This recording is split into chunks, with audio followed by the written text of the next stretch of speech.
Baik,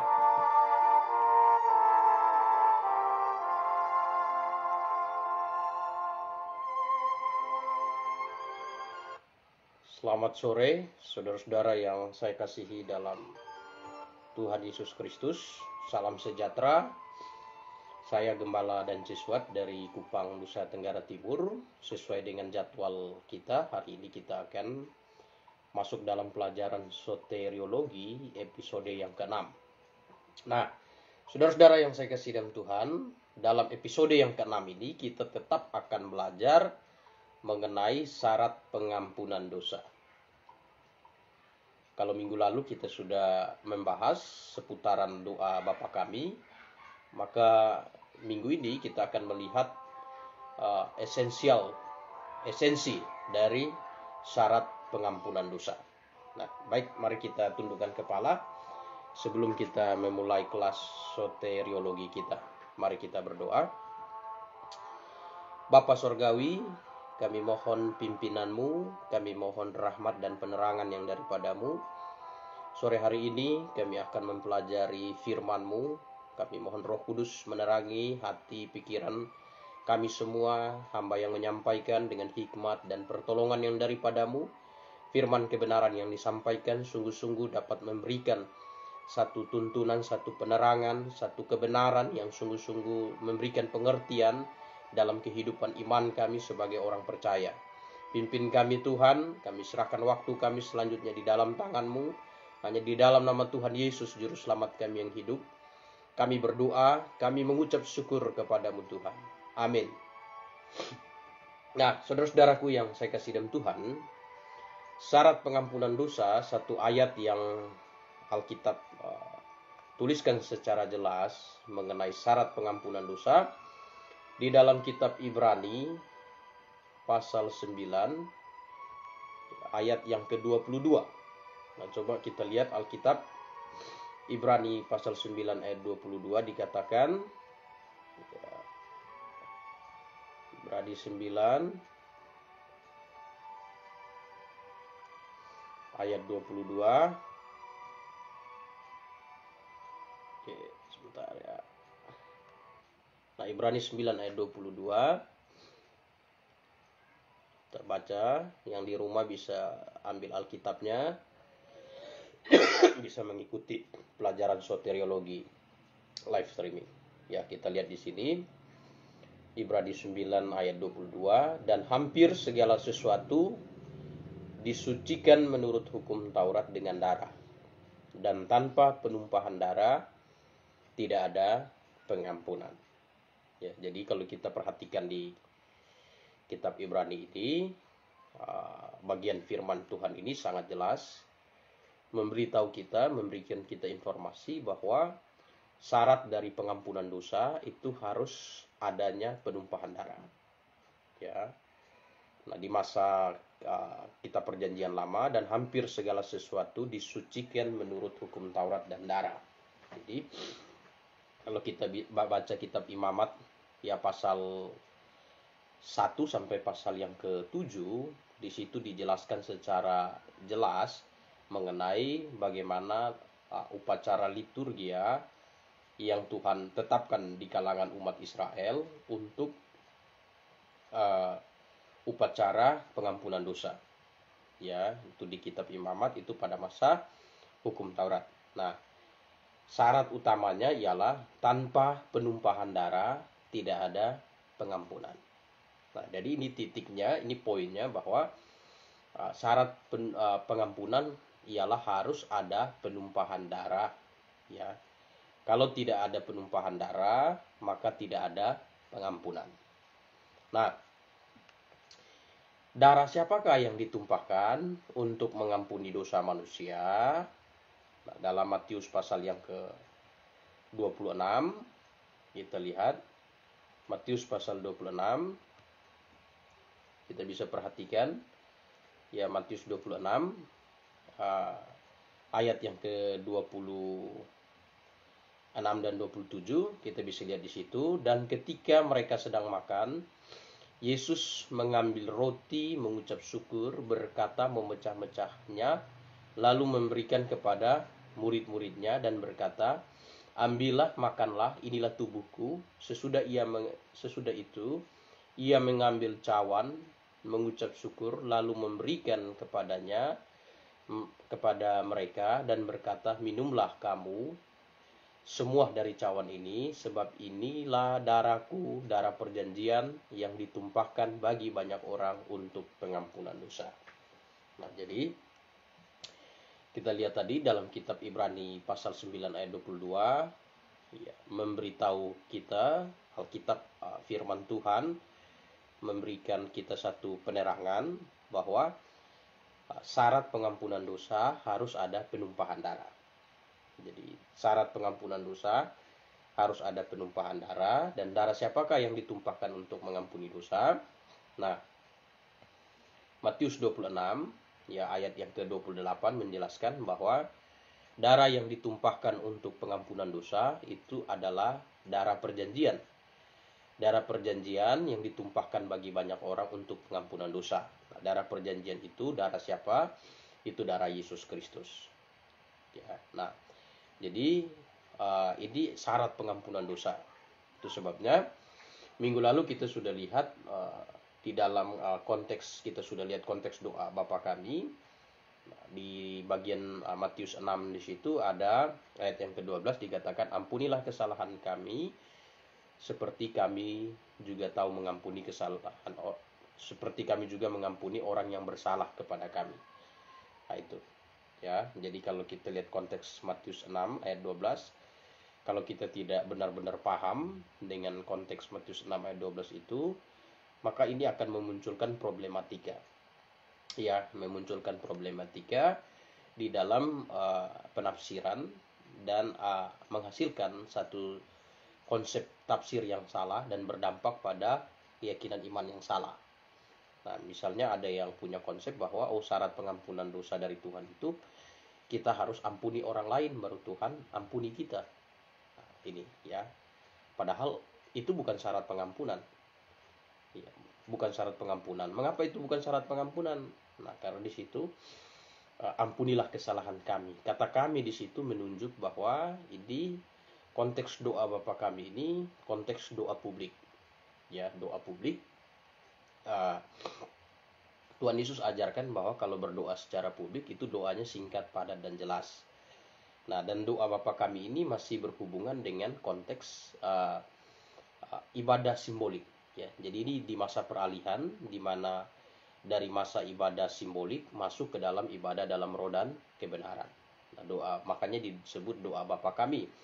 Tuhan Yesus mengajarkan kepada orang-orang Yahudi pada waktu itu dan orang-orang percaya yang percaya kepadanya bahwa kalau berdoa secara publik, maka doa publiknya adalah seperti doa Bapa kami itu. Ya, nah makanya doa Bapa kami di Injil Lukas dan Injil Matius itu kata-katanya tidak sama persis, karena memang doa itu bukan hafalan, tapi doa itu suatu ungkapan isi hati seseorang, ya, sikap hati menaikkan rasa syukur, permohonan, dan juga satu pergumulan, itu doa. Jadi bukan mantra, doa bukan mantra. Nah, hal itu juga sudah dikecam oleh Yesaya yang kemudian dikutip oleh Tuhan Yesus, ya. Yesaya 29 ayat 13 ya, kalau kita lihat di situ bahwa dikecam bahwa iman yang benar itu bukan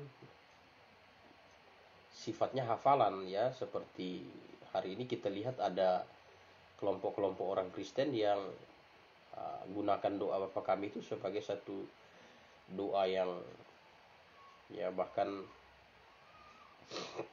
menggunakan doa Bapa kami itu ada yang menggunakannya sebagai satu hafalan, doa hafalan. Hal itu doa Bapa kami itu Tuhan Yesus mengajarkan orang-orang Yahudi bagaimana mereka harus berdoa secara publik. Nah, di Yesaya 29 ayat 13, dan Tuhan telah berfirman, oleh karena bangsa ini datang mendekat dengan mulutku, dengan memuliakan aku dengan bibirnya, padahal hatinya menjauh daripadaku, ya, dan ibadahnya kepadaku hanyalah perintah manusia yang dihafalkan. Nah, jadi perintah doa yang ibadah yang bersumber dari sebuah hafalan itu ibadah yang percuma. Kemudian dikutip, ya, pernyataan Yesaya ini dikutip oleh Tuhan Yesus sendiri dalam Matius 15 ayat yang ke-8 dan 9. Percuma mereka beribadah kepadaku, sedangkan ajaran yang mereka ajarkan ialah perintah manusia. Nah, jadi di sini memberikan satu petunjuk bagi kita sebagai orang Kristen bahwa kebenaran firman itu harus betul-betul dipahami, tidak boleh asal ikut-ikutan. Nah, kita kembali kepada konteks pengampunan dosa. Nah, doa Bapa Kami itu adalah doa publik, ya, dan itu doa itu berhubungan dengan masa ibadah simbolik. Jadi orang-orang Yahudi pada masa ibadah simbolik itu 1 tahun 1 kali mengadakan hari raya pendamaian, yaitu hari raya Yom Kippur. Nah, hari raya Yom Kippur itu hari raya pendamaian untuk seluruh bangsa Israel. Jadi hari raya di mana orang-orang Yahudi minta ampun dosa secara publik, dan ya, imam melakukan pengorbanan domba. Sesudah itu, nah, bagaimana mereka harus berdoa? Nah, itu yang diajarkan Tuhan. Doanya doa Bapa kami, ampunilah kesalahan kami seperti kami juga mengampuni orang yang bersalah kepada kami. Jadi bukan karena mereka ampuni orang lain lalu Tuhan ampuni mereka, tidak. Tapi karena Tuhan sudah mengampuni mereka lebih dulu, maka mereka wajib mengampuni orang lain. Nah, itu ya.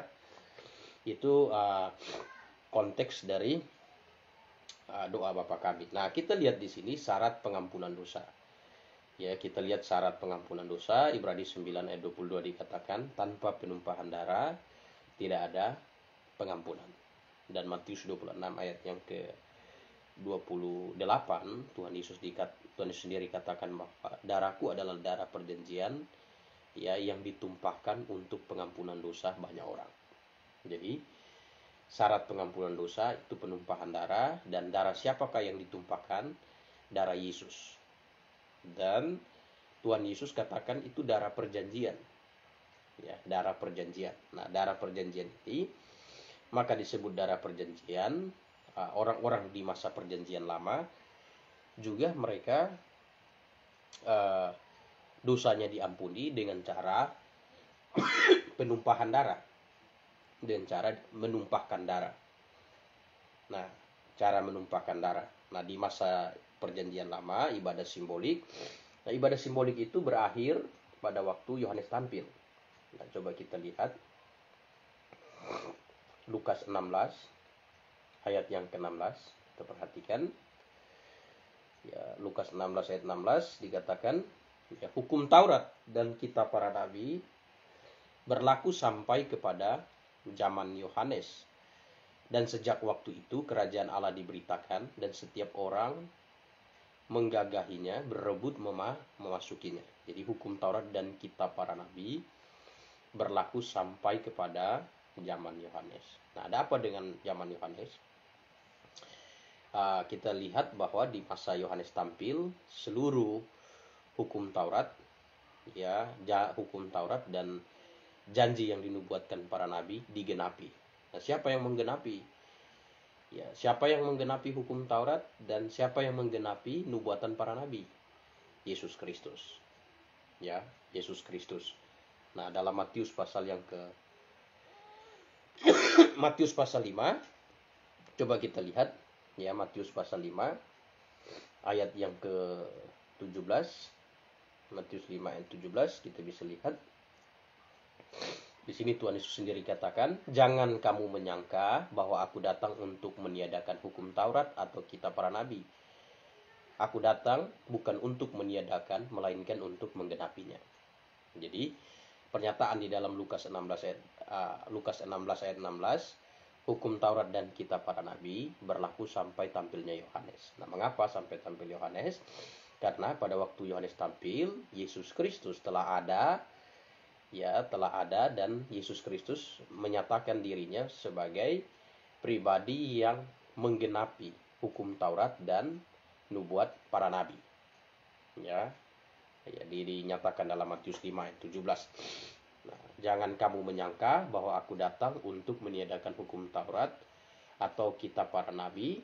Aku datang bukan untuk meniadakan, melainkan untuk menggenapi. Jadi bukan hanya menggenapi hukum Taurat, tapi menggenapi juga nubuatan para nabi. Nah, itu sebabnya dalam Injil Yohanes pasal 1 ayat 29 pada waktu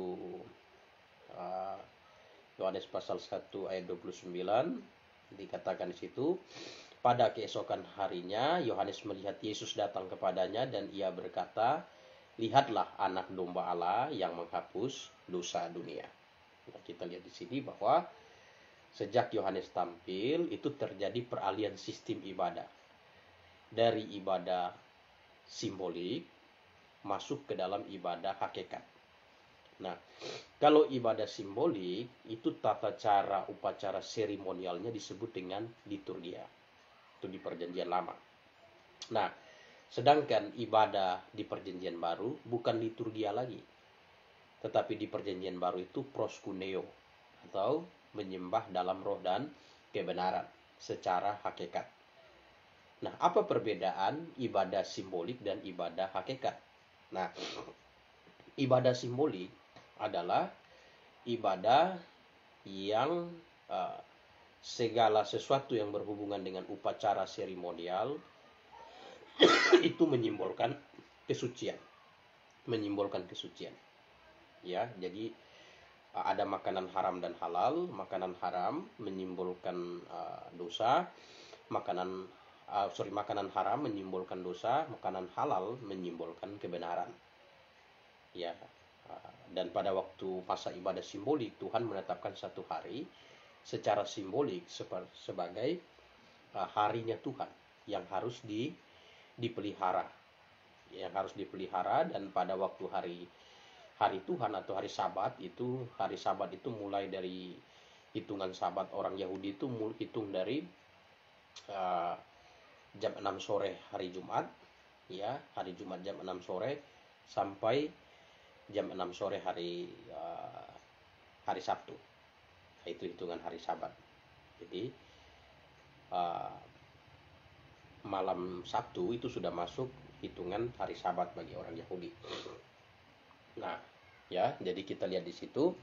Nah, itu ibadah simbolik. Ya, bahkan secara simbolik imam, tiap-tiap orang yang berbuat dosa, dia harus datang kepada imam membawa seekor domba. Imam mengorbankan domba untuk dirinya dan kemudian dia korbankan domba untuk orang yang berbuat dosa itu. Nah, sesudah itu baru dia menyatakan kepada orang yang membawa korban itu, pulanglah, dosamu sudah diampuni. Dan itu dilakukan untuk satu orang berulang-ulang kali. Jadi setiap kali orang itu lakukan pelanggaran, dia harus terus datang kepada imam bawa domba. Ya, datang kepada imam bawa domba. Nah, itu ibadah liturgia, ibadah simbolik. Ya, jadi pada masa ibadah simbolik, korban pengampunan dosa itu, ya, untuk pengampunan itu harus dilakukan berulang-ulang kali. Nah, ibadah seremonial, ibadah simbolik. Mengapa? Karena pada masa ibadah simbolik, juru selamat yang dijanjikan itu belum datang. Nah, juru selamat itu disimbolkan dengan darah domba yang dikorbankan oleh imam yang dipercikan di atas mezbah. Nah, itu juru selamat. Makanya Tuhan Yesus katakan di dalam Matius yang ke 26 ayat 28, inilah darahku, darah perjanjian. Ya, darah yang sudah dijanjikan di masa perjanjian lama, di masa ibadah liturgia. Ya, di masa ibadah liturgia. Nah, jadi syarat pengampunan dosa itu tetap melalui penumpahan darah. Nah, kalau kita lihat ada 3 dispensasi, ada ya, sampai kita ini 3. Nah, ada 2 dispensasi ibadah liturgia atau ibadah simbolik sebelum Yohanes tampil itu. Pembagian masa penyembahan itu dibagi jadi 2, yaitu dari kejatuhan manusia sampai hukum Taurat diturunkan. Artinya sebelum masa Musa, sebelum masa bangsa Israel, itu yang bertindak sebagai imam itu ayah. Ya, bertindak sebagai imam itu ayah, dan mezbahnya itu mezbah keluarga, family altar. Ya, jadi tiap-tiap keluarga membangun mezbahnya masing-masing. Nah, mezbahnya masing-masing dengan ayah bertindak sebagai imam. Ya, ayah bertindak sebagai imam. dengan ayah bertindak sebagai imam. Jadi anak buat dosa datang kepada ayah, atau ayah berinisiatif seperti Ayub, ya, malam-malam anak buat pesta, Ayub pagi-pagi ambil korban domba, ya, setiap anak, ya, satu pengorbanan untuk minta ampun dosa. Nah, itu dilakukan Ayub tiap-tiap kali, ya, karena mengapa? Karena pada waktu itu masih ibadah simbolik, ya, ibadah simbolik di mana darah domba itu masih bersifat janji, ya, janji. Nah, kapan penggenapan janji itu? Pada waktu Kristus tersalib di atas kayu salib, ya, pada waktu Kristus tersalib di atas kayu salib. Nah, ya, nah, kemudian dari hukum Taurat diturunkan sampai zaman Yohanes tampil, itu ibadah simbolik juga, tapi keimamatannya bukan lagi ayah, tetapi suku Lewi, ya, yang menjadi penopang kebenaran bukan lagi ayah, tetapi bangsa Israel.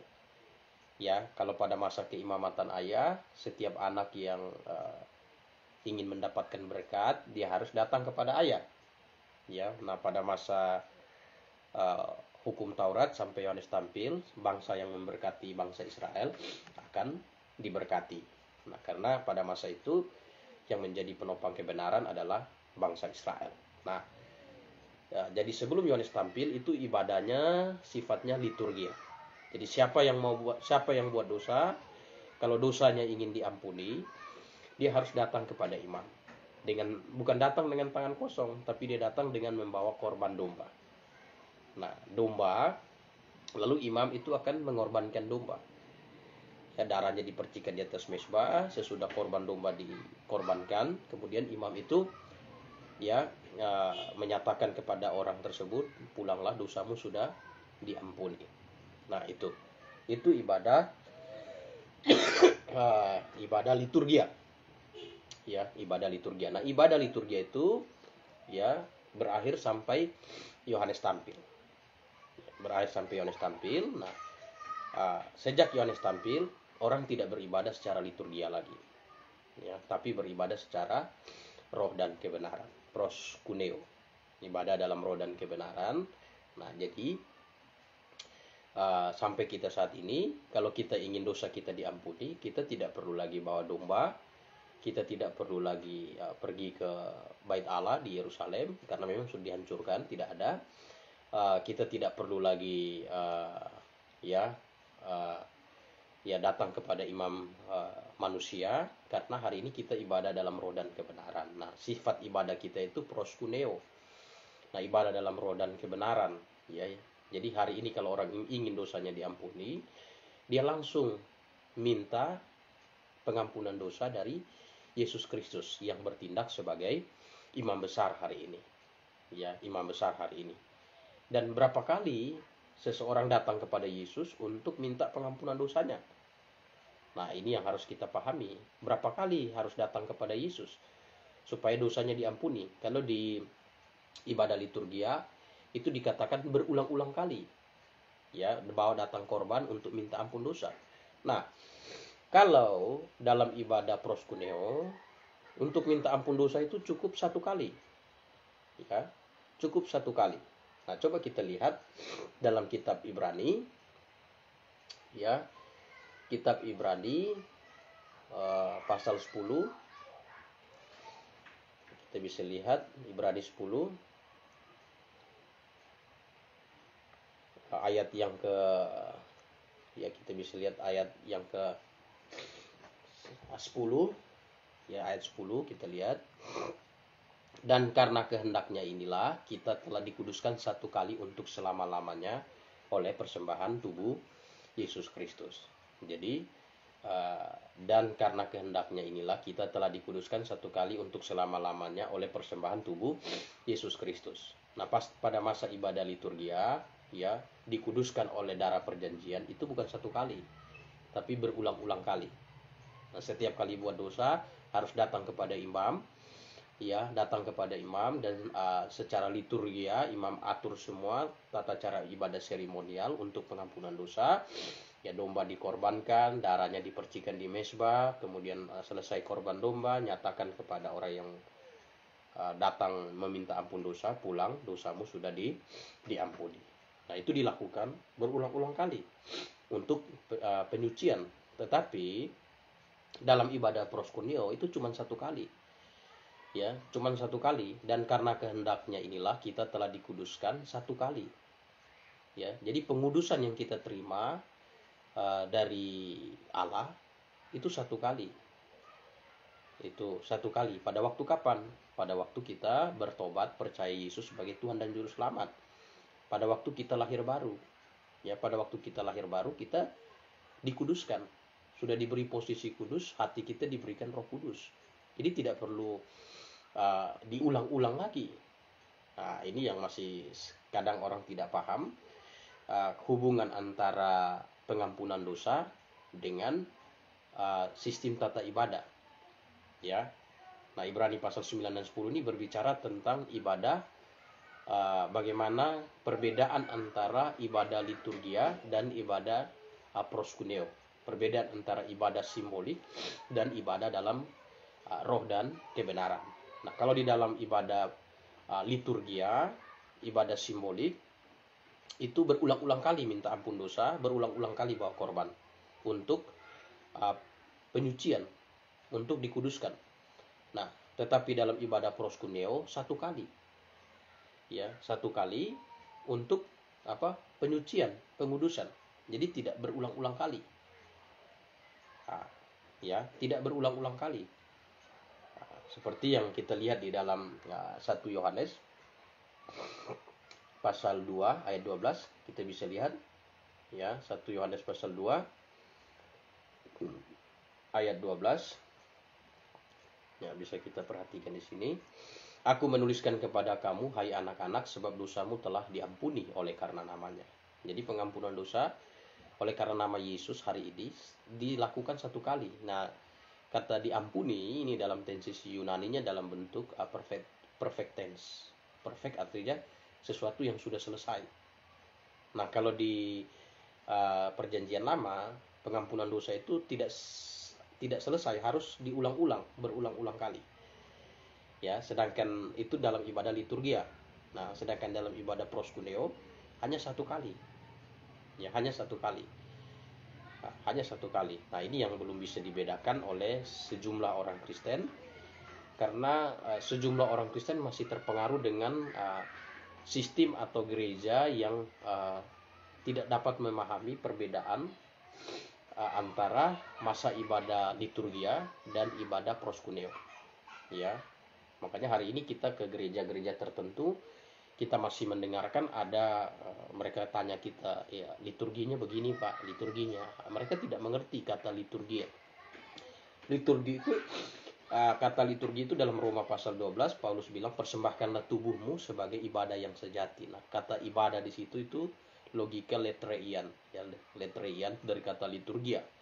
Jadi liturgia. Jadi ibadah hari ini bukan kita di gereja, tata cara ibadah seremonialnya, ya, tetapi hidup kita itu adalah ibadah. Ya, nah, ke gereja itu bagian dari beribadah. Ya, nah kalau pada masa perjanjian lama, ibadah itu betul-betul harus ke bait Allah. Ya, di masa hukum Taurat, masa bangsa Israel penopang kebenaran harus ke bait Allah. Nah, kalau di masa keimamatan ayah harus di mesbah keluarga. Nah, kalau hari ini mesbah Allah, ya kalau di masa keimamatan ayah mesbahnya family altar, mesbah keluarga. Nah, di masa bangsa Israel mesbahnya ada di bait Allah. Hari ini mesbah Allah dalam hati setiap orang percaya. Dan karena mesbah Allah ada dalam hati setiap orang percaya menerima pengudusan satu kali untuk selamanya. Nah, itu pengampunan dosa. Ya. Nah, ini harus kita betul-betul paham. Nah, secara jelas itu dijelaskan di dalam Ibrani. Kita bisa lihat Ibrani pasal 9 mulai dari ayat yang ke-25 sampai ayat yang ke-28 itu menjelaskan, ya. Nah, saya bacakan, dan ia bukan masuk berulang-ulang untuk mempersembahkan dirinya sendiri sebagaimana imam besar setiap tahun masuk ke dalam tempat kudus dengan darah yang bukan darahnya sendiri. Nah, setiap tahun imam besar masuk ini pada waktu hari raya pendamaian untuk meminta pengampunan dosa untuk bangsa. Ya, maka ini konteks ini hubungan dengan doa Bapa kami itu. Ya. Nah, doa Bapa kami itu hubungan di situ karena bangsa Israel secara nasional pada waktu ibadah liturgia, imam besar minta ampun dosa mereka. Nah, dan mereka diajar untuk berdoa secara publik, ampunilah kesalahan kami seperti kami mengampuni kesalahan orang lain.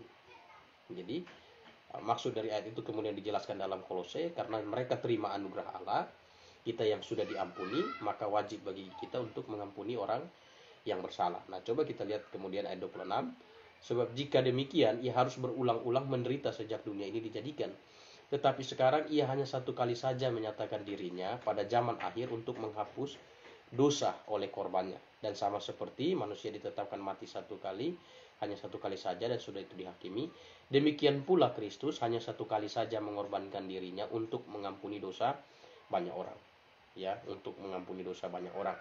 Sesudah itu ia menyatakan diri ya sekali lagi tanpa menanggung dosa untuk menganugerahkan keselamatan kepada mereka yang menantikan dia. Ya, jadi kita perhatikan bahwa syarat pengampunan dosa tetap harus melalui penumpahan darah.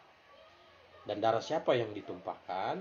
Nah, Tuhan Yesus bilang, darahku, darah perjanjian yang ditumpahkan untuk pengampunan dosa banyak orang. Ya, dari darahnya.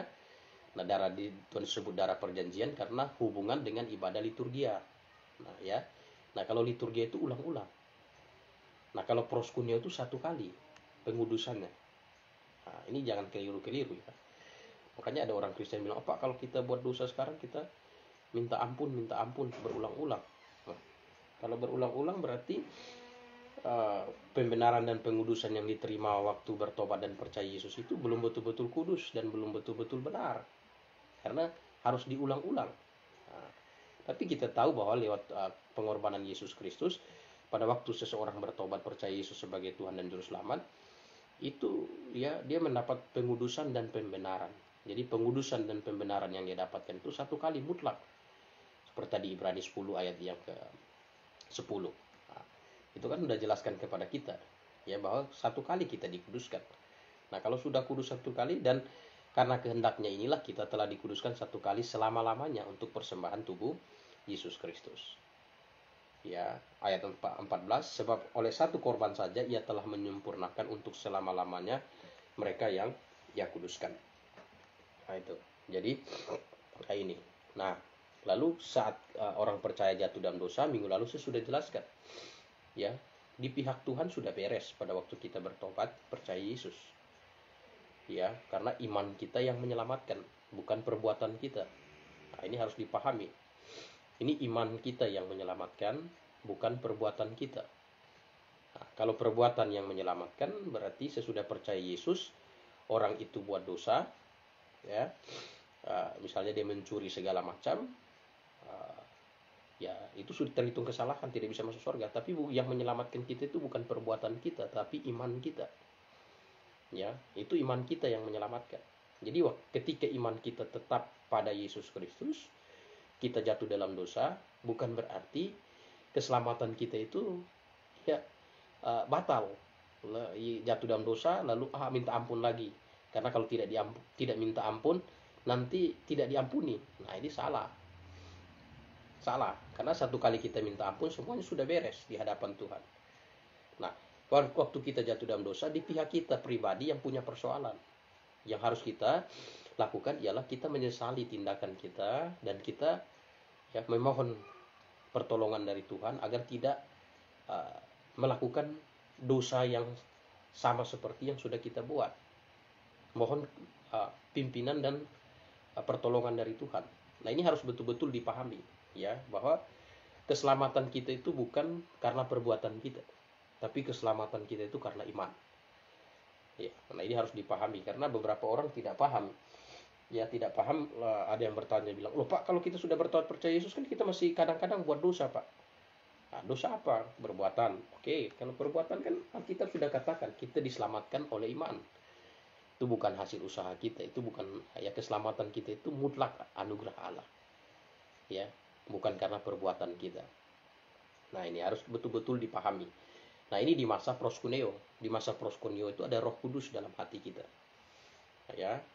Nah, makanya gereja-gereja yang sudah memahami ini, kami di Kupang sangat paham tentang hal ini, sehingga tidak ada lagi praktek tentang liturgia, ada doa pengampunan dosa, lalu anjurkan orang-orang yang sudah lahir baru sehingga ragu dengan keselamatannya. Oh ya, kalau saya buat dosa ini, kalau saya tidak minta ampun, nanti bagaimana dong, dosa saya tidak diampuni.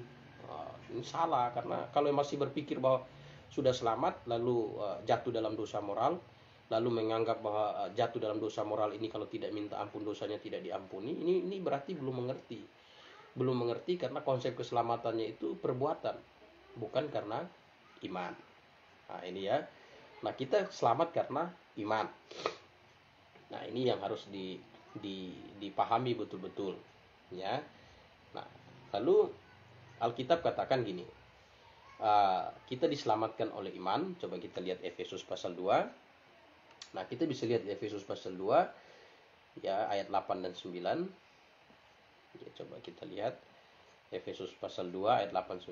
Sebab karena kasih karunia kamu diselamatkan oleh iman. Ya, itu bukan hasil usahamu tetapi pemberian Allah, itu bukan hasil pekerjaanmu, jangan ada orang yang memegahkan diri. Jadi garis bawahi kata, sebab karena kasih karunia kamu diselamatkan oleh iman. Jadi keselamatan kita itu oleh iman. Ya, oleh iman. Nah, yang perlu kita jaga itu iman kita. Perlu kita jaga itu iman kita. Nah, Alkitab katakan bahwa orang percaya bisa jatuh dalam dosa. Tapi ada dua jenis dosa. Ya, satu dosa yang dapat tidak mendatangkan maut, dan satu dosa yang mendatangkan maut. Nah, coba kita lihat dalam surat 1 Yohanes. Ya, mengenai pengampunan kita beres ya. Kita beres. Jadi hari ini kalau kita jatuh dalam dosa moral, perbuatan, ya tindakannya ya kita harus membangun karakter yang kudus. Memohon kepada Tuhan, memberikan kekuatan kepada kita secara pribadi menyesali tindakan dosa moral kita, dan memohon kekuatan dari Tuhan untuk tidak lagi melakukan dosa moral yang demikian. Nah, itu. Jadi di pihak Tuhan sudah selesai, jangan ragu lagi dengan keselamatan kita. Nah, ya, nah coba kita lihat. Jadi segala sesuatu yang berhubungan dengan perbuatan tidak mempengaruhi keselamatan kita. Hari ini kalau kita sudah selamat. Nah, yang mempengaruhi keselamatan kita dalam surat 1 Yohanes 5 ayat yang ke-16 kita baca.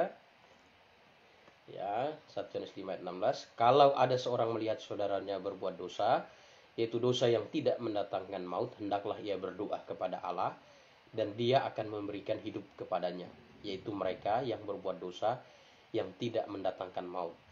Ada dosa yang mendatangkan maut, tentang itu tidak kukatakan bahwa ia harus berdoa. Jadi dosa yang tidak mendatangkan maut itu dosa apa? Nah, itu dosa perbuatan. Jadi orang beriman bisa jatuh dalam dosa perbuatan. Ya, nah, sedangkan dosa yang mendatangkan maut adalah dosa yang berhubungan dengan iman. Ya, Ibrani 10 ayat yang ke 38, orangku yang benar akan hidup oleh iman, apabila ia mengundurkan diri, aku tidak berkenan kepadanya. Ini berhubungan dengan iman. Ya. Ibrani 6 ayat 6, yang murtad lagi, ya tidak mungkin dibaharui sekali lagi. Matius 12 ayat 31-32, dosa hujat terhadap anak manusia ada ampunnya, tetapi hujat terhadap Roh Kudus tidak ada ampunnya.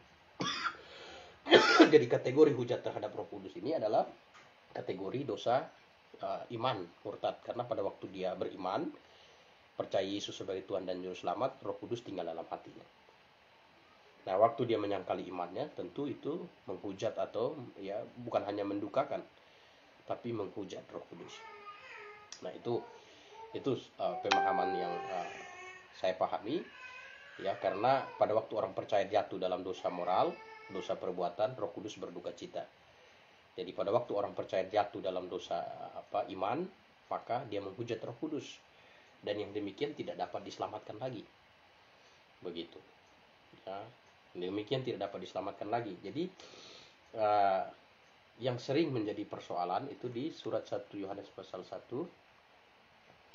Coba kita lihat 1 Yohanes pasal 1 ayat 8 dan 9. Jika kita berkata bahwa kita tidak berbuat dosa, maka kita menipu diri kita sendiri dan kebenaran tidak ada dalam kita.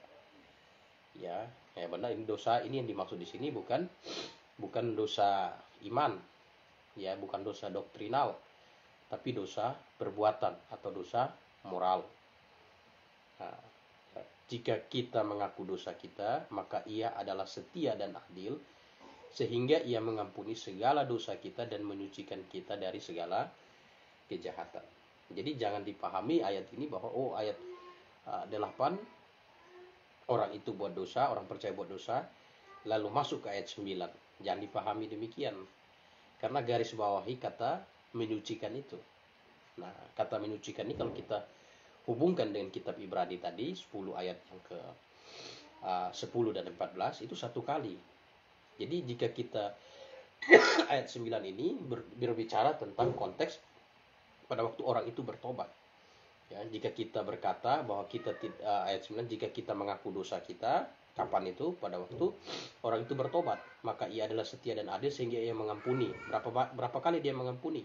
Satu kali. Dia mengampuni segala dosa. Jadi prosesnya ini juga jelas, ini segala dosa. Segala dosa kita. Berarti tidak ada mengampuni itu tidak cicil-cicil dosa kita, tapi segala dosa kita. Dan menyucikan kita dari segala kejahatan. Nah, itu. Ya, menyucikan kita dari segala kejahatan. Nah, ini yang harus kita mengerti dengan baik. Nah, jadi dosa iman itu dosa murtad tidak mungkin dibaharui. Jadi kita hari ini orang percaya bisa jatuh dalam dosa, bisa jatuh dalam dosa perbuatan, jatuh dalam dosa moral. Pada waktu kita jatuh dalam dosa perbuatan, dosa moral, ya tindakan kita, ya kita harus menyesali, ya menyesali perbuatan kita, ya menyesali perbuatan kita, ya istilahnya kalau menyesal itu bertobat, ya kita bertobat. Nah, tapi pengampunan itu sudah dari Tuhan. Tuhan sudah ampuni. Jadi bertobat bukan untuk diampuni, tapi bertobat dari perbuatan kita, ya perbuatan kita. Nah, itu ya. Jadi kalau saya kasih gambaran tuh sama seperti orang yang tidak percaya. Ya, dia belum dapat pengampunan dari Tuhan, dia buat salah, dia harus bertobat. Bertobat apa? Bertobat dari kesalahannya itu. Tidak perlu mengulang lagi seperti seorang penjahat dihukum di penjara, dia harus bertobat. Kalau dia ulang lagi di penjara lagi. Begitu dosa ini. Nah, tapi orang yang sudah bertobat di dunia tanpa dapat pengampunan dosa dari Allah, ya tetap binasa. Karena syarat untuk diampuni di hadapan Allah harus melalui penumpahan darah, dan darah yang ditumpahkan itu harus darah Yesus, ya, dan darah yang ditumpahkan itu harus darah Yesus. Nah, itu. Jadi itu baik. Kalau ada pertanyaan silahkan ditanya. Minggu depan kita akan masuk pelajaran soteriologi. Kita akan bahas mengenai pengudusan dan pembenaran. Baik, saya sisakan waktu karena ada yang mengetik. Ada yang bertanya, namanya Pak Juslam. Juslam ini teman Facebook saya, dia seorang Muslim, ya. Jadi Pak Juslam, ya, ini identitasnya harusnya berani menunjukkan identitas asli, ya. Silahkan ditanggapi ilustrasi ini. Mereka sudah menolak Yesus adalah perbuatan salah, berdosa. Ya, Lukas 10 ayat 16, Yohanes 12 ayat 12 ayat 48.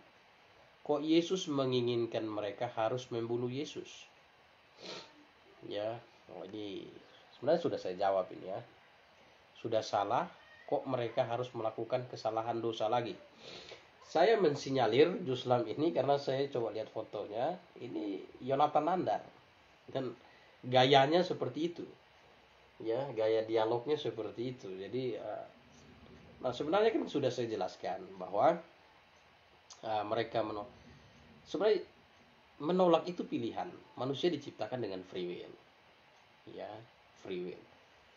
Nah, dikasih pilihan mau hidup menurut kehendak Allah atau mau memilih melawan kehendak Allah. Nah, jelas kan Yesus Kristus datang, Yohanes pasal yang ke satu, ya, ayat yang ke-11 12, ia datang kepada milik kepunyaannya, tetapi orang-orang kepunyaannya itu tidak menerimanya.